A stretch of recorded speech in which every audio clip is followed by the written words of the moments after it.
Greetings viewers, so just to follow up on the previous video where I talked about how 2008 was actually our 1914 moment. That's to say, a moment of systemic change and transformation where an old hegemonic system sort of breaks down and a new system is struggling to be born amidst a lot of constraints and chaos and mayhem. Now that thought has a corollary.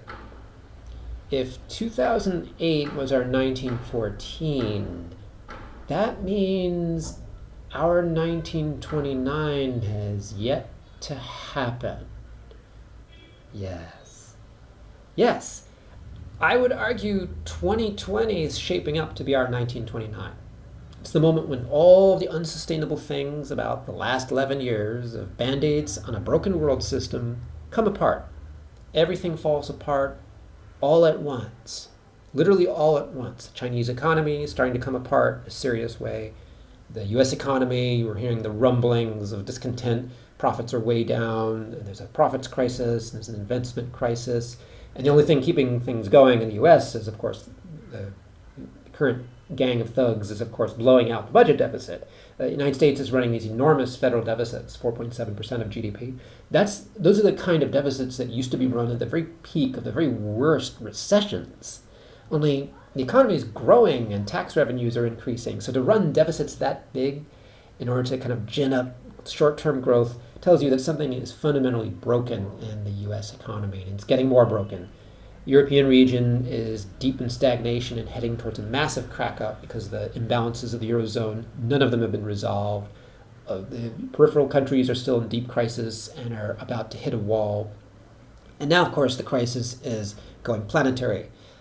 China is in deep trouble, and all the big economies of the periphery that used to be growing at respectable rates are now hitting a wall.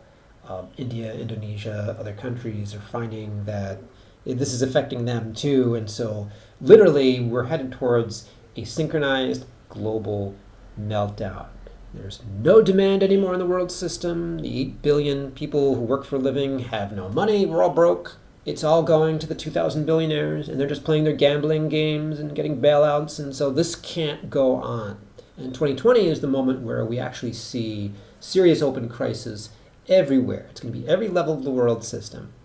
And because it'll be every level of the world system almost all at once, this is going to trigger something absolutely major and unprecedented, I think, in world history since the great uprisings, the last great wave of uprisings, which was 1989, 1991, and even those were more localized at a certain level.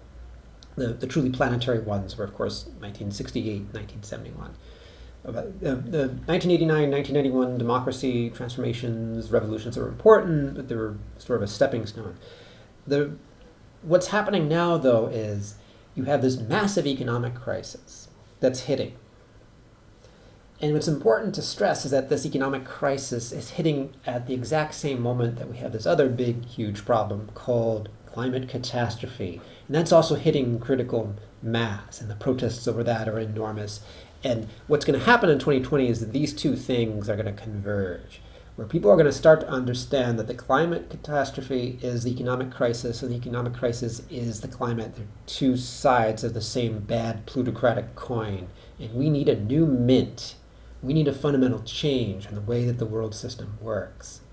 So the open class struggle between we, the 8 billion of us who work for a living, all of us who work for a living, all 8 billion of us, we're in this together now, versus the 2,000 plutocrats, the billionaires that own and operate everything and are worth trillions and dispose over us and lord over us like medieval lords used to, and don't care about us at all. We have to fight against them, and not just against them.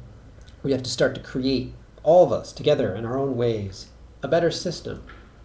And that better system is going to have a couple things about it. Number one, we can't really imagine what it's going to be, but we have little hints of what it might be in our great works of art, particularly digital media and in video games.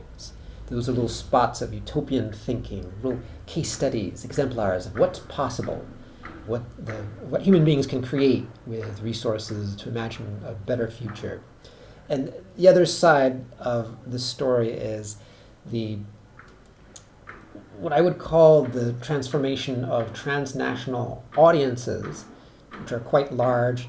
Everyone who owns a cell phone on the planet is now part of this transnational audience that consumes and produces media to some extent, uses social media. The transformation of audiences into citizens.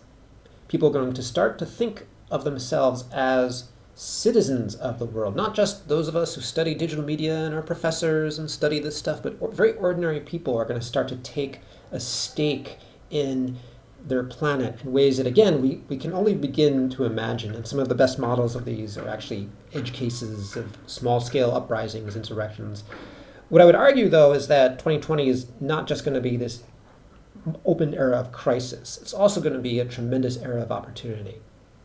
And this is something that I'll be working very hard on in terms of Uplink and other projects to suggest alternatives.